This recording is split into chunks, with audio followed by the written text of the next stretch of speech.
ప్రకటనలో ఒక సంభవం జరుగుతుందని దేవుని లేఖనం సెలవిస్తూ ఉంది. అదేంటంటే, ఇద్దరు సాక్షులట యేసుక్రీస్తు ప్రభు రాకడ దినాల్లో ఈ లోకానికి వస్తారట. వారిలో ఎవరంటే, మనం చూడక దేవుని సది ఒకే కరెన్సీలోకి వచ్చేస్తుంది. ఈ వరల్డ్ అంతా కూడా ఒకడే రూల్ చేయబోతున్నాడు ఈ ప్రపంచాన్ని. ఇంకా వేరే వేరే పార్టీలు ఉండబోట్లేదు. మొత్తం ప్రపంచం అంతా కూడా ఒకే రూలింగ్లోకి వెళ్ళబోతా ఉంది. మీరు ఆలోచన చేస్తే ఈరోజు ప్రపంచీకరణ అనేటువంటి ఒక కాన్సెప్ట్ ఈ ప్రపంచంలో చూస్తాం. దాన్నే గ్లోబలైజేషన్ అంటారు.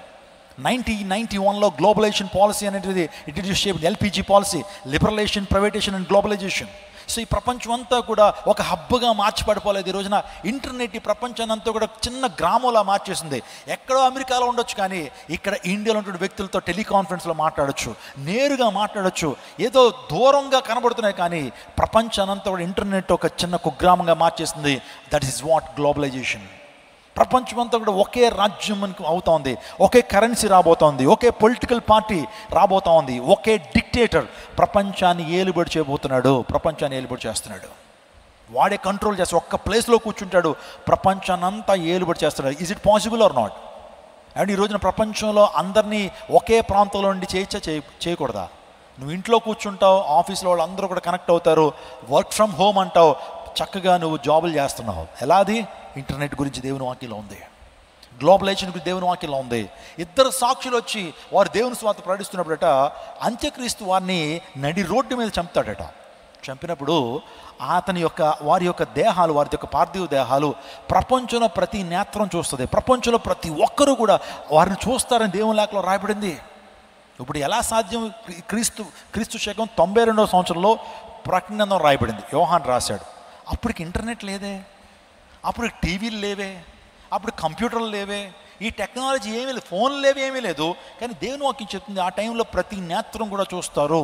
ప్రపంచంలో ప్రతి ఒక్కళ్ళు కూడా ఇద్దరు పార్థివ దేహాలను చూస్తారంటే ఆ టైంలో ఎలా అర్థమై ఉంటుంది? ఆ టైంలో చెప్పారు అంటే ఇప్పుడు మనకు అర్థమవుతుంది.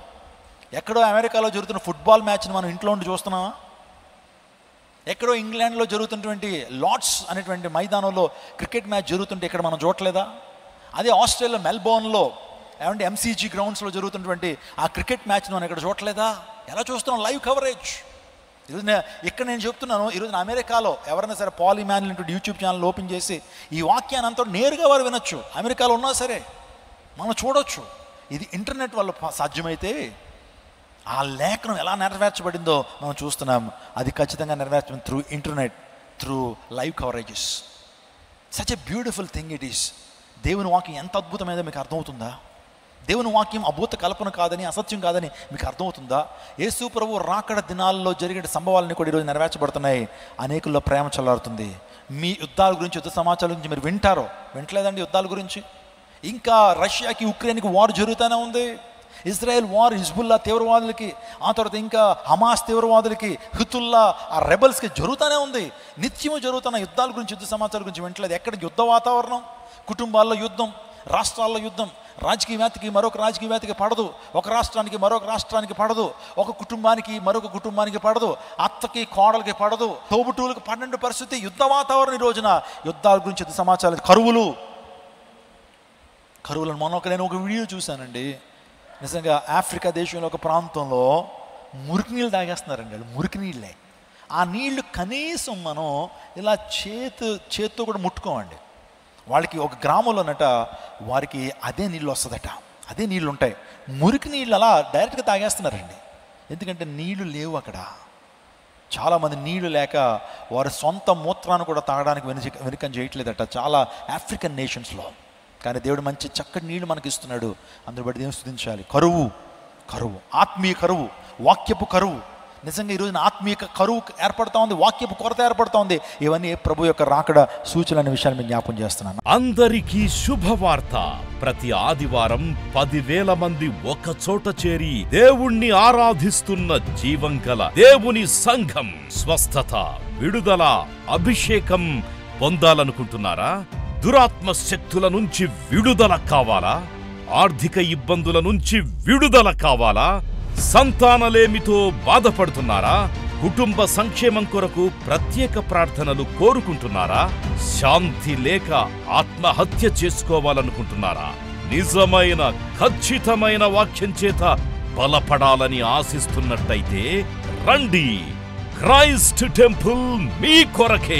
ప్రతి ఆదివారం 4 ఆరాధనలు జరుగుతున్నాయి. మొదటి ఆరాధన ఉదయం 6 గంటలకు, రెండవ ఆరాధన ఉదయం 8 గంటలకు, మూడవ ఆరాధన ఉదయం 10 గంటలకు, నాల్గవ ఆరాధన సాయంత్రం 6:30 జరుగును. స్థలం Christ temple, Mary Stella indoor stadium, పంటకాలువ రోడ్, ఎన్టీఆర్ సర్కిల్, విజయవాడ. ముఖ్య ప్రసంగికులు ప్రపంచవ్యాప్తంగా వాక్యమునందించి కోట్లాది మందికి దీవెనకరముగా ఉన్న మన దైవజనులు రెవరెండ్ డాక్టర్ పాల్ ఇమాన్యుయల్ గారు మరియు నిస్సీ పాల్ గారు శక్తివంతమైన సందేశాలను అందించి ప్రతి ఒక్కరి కొరకు ప్రత్యేక ప్రార్థనలు చేయుదురు. హృదయాలను హత్తుకునే అద్భుతమైన స్తుతి ఆరాధన సాక్ష్యాలు, ప్రతి విశ్వాసిపై ప్రత్యేక శ్రద్ధ, గృహ దర్శనాలు, ఇంకా మరెన్నో.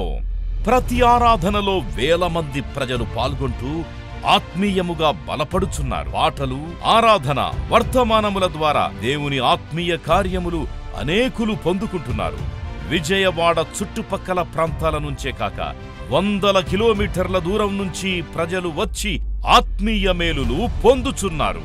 ప్రతి ఆదివారం హోలీ కమ్యూనియన్ సర్వీస్. దూర ప్రాంతము నుండి వచ్చు వారికి ప్రేమ విందు కలదు. కుటుంబాలతో రండి. దేవుడిచ్చే గొప్ప రక్షణ, స్వస్థత, అభిషేకాన్ని పొందుకొనండి.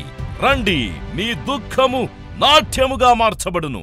మరిన్ని వివరాలకు సంప్రదించండి 88 6276 777.